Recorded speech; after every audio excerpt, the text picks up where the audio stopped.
What's going on YouTube? Kevin here with a video review for DJ Rig, an application available for your iPod, iPhone, and iPad that allows you to use your iDevice as a mobile audio mixer.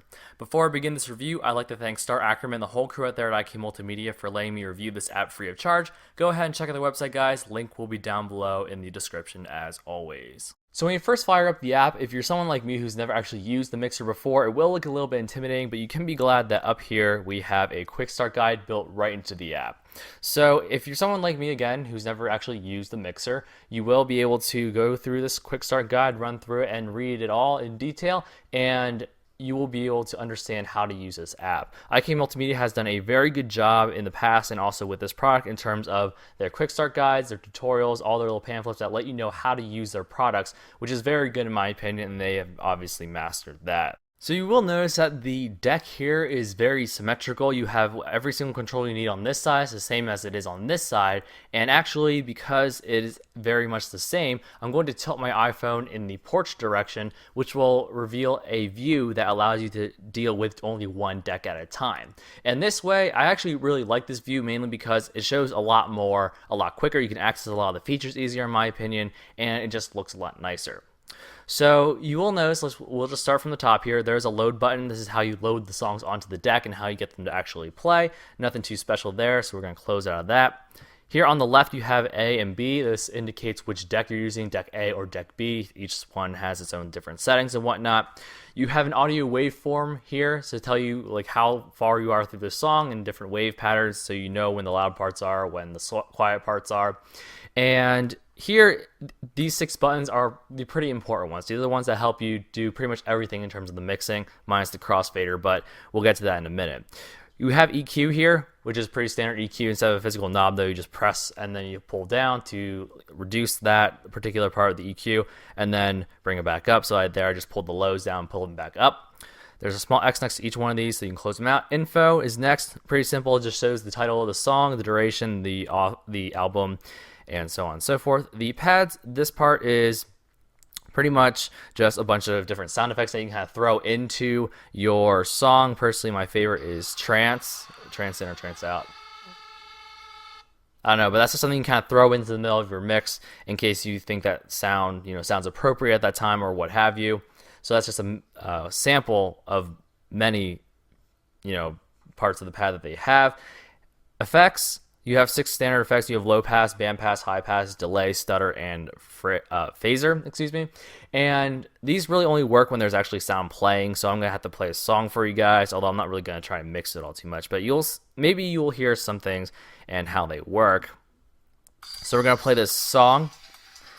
And I'm just going to demo one of these. Phaser seems to be one of the more obvious ones and the ones people can recognize. But you have your axes here that tell you what's on what axis, what this direction is, what this direction is, etc., etc. And then as you shift it around, you'll hear that the sound does fluctuate a bit. And you'll notice that it only is active when your finger is actually touched onto the pad and the little pad where your hand is red. If it's gray like that, the song's playing normally. So you get to change however you want. Stutter is a pretty easy one to hear. Alright, so that's how that works pretty much. You can experiment with that yourself. Loop, that seems pretty self-explanatory. And Q, if you're in the middle of a song, let's say you're at this point in the song, I don't know what this is. That's actually near the end. But if you're like right here, okay, and you really want to bookmark that spot kind of, you hit the Q1 button. And then you see there's a little red dot that appears there. That is so if you, let's say you want to mix, like let's say that's the point that you want to crossfade between this song on this deck and the song on the other deck. You can play it up to there, and then maybe if you want either A, come back to that, you can press, like if it's playing at a further part in the song, you press that, it'll go back to that spot. It's like a bookmark. Or if you just want to do that. Or if it's playing in the future and you want to rewind back to that spot and then maybe crossfade over to the other side, it's just a good place to keep, it's a placeholder essentially. It's a bookmark for that particular spot on the deck. Unfortunately, you have to buy the other cues. They're not available even in the full version. That's kind of disappointing, but they have to make a little bit more money somehow. And that pretty much wraps up that part. Down below here, you do have all your other controls. They are still very important, but they're not as important as these in terms of the audio mixing itself, with the exception of the crossfader. The crossfader, you see here, this is deck A, this is deck B. Obviously, if you push all the way to the left, if both decks are playing, you only hear deck A. And then same thing with deck B. In the middle, you hear half of both.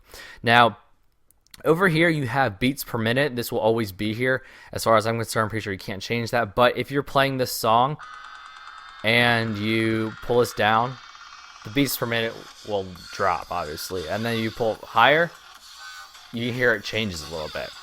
So you can do that and adjust that to your liking or whatever fits your personal mixing or whatever happens to be a situation. But that is there in case you need it. The sync button is a pretty interesting button, and this has to do strongly with the beats per minute. This is actually something new, something pretty awesome that I discovered and that they included into this app that makes mixing a little bit smoother. And the sync button, if you press this, it will sync the beats per minute with this song with the song on the other deck. So if the other song is say 100 beats per minute and this one's like 145, is that beats per minute, it will take this one down to 100 beats per minute so that when you crossfade between the two, it doesn't go from super fast to super slow or vice versa very quickly. It will sound a lot smoother, sound like the songs kind of blend together a little more. This record button here is, well, simply a record button. If you feel like, creating your own mix, you hit the record button, you do your thing, hit the end record button, and then you have your mix right there. This small button here is like the engine turn on, turn off. Like if the song's playing and then you tap on it, it will like release the little motor from the deck, and then it will slow down as if it were like a real deck spinning from the momentum of the motor. So that's pretty cool, and that is everything that really DJ Rig has to offer. I mean, there's a lot more stuff you can get with the expansion stuff that you can buy in the store. You have all these different things. You have all the pro bundles and everything. I can't load everything because I'm not actually using the internet right now. But there's a lot of different stuff on the store you can buy to enhance your mixing experience. If you're someone like me who you think you might be interested in doing this type of thing, if you have watched any live mixes of any types of music, it is pretty awesome to see people use this type of technology. And for $10, I believe this app is, it's pretty interesting for not having to actually buy your own DJing deck, which is, as you guys can imagine, very expensive. So $10 for a cheap digital but not yet skimping out on any features, that is pretty cool in my opinion. I think it's definitely worth it for anyone that's thinking about going to the audio mixing business, or you guys are thinking about making your own music, whatever. I think this is a pretty great tool to use. It's pretty cool. Your disposal in your pocket. It's not a huge actual deck, but you can carry it around with you. iKey Multimedia also has a free version of this app, so if you guys want to experiment without before buying the whole and committing yourself to the whole $10 purchase or whatever it may be, that is something I would strongly suggest you look through first, play around with that, and come back and maybe buy DJ Rig. So that is my review of DJ Rig. Again, I think it's a very powerful and very awesome application for your iOS device. You can do many different things that fit around with a lot of different music, and it is very addicting. So I warn you guys with caution, if you do buy it, you will be stuck with this for hours trying to mix your music, trying to make it sound good. And it's just a really fun experience, really great. Another product from iKey Multimedia that I can give a definite thumbs up to, 10 out of 10.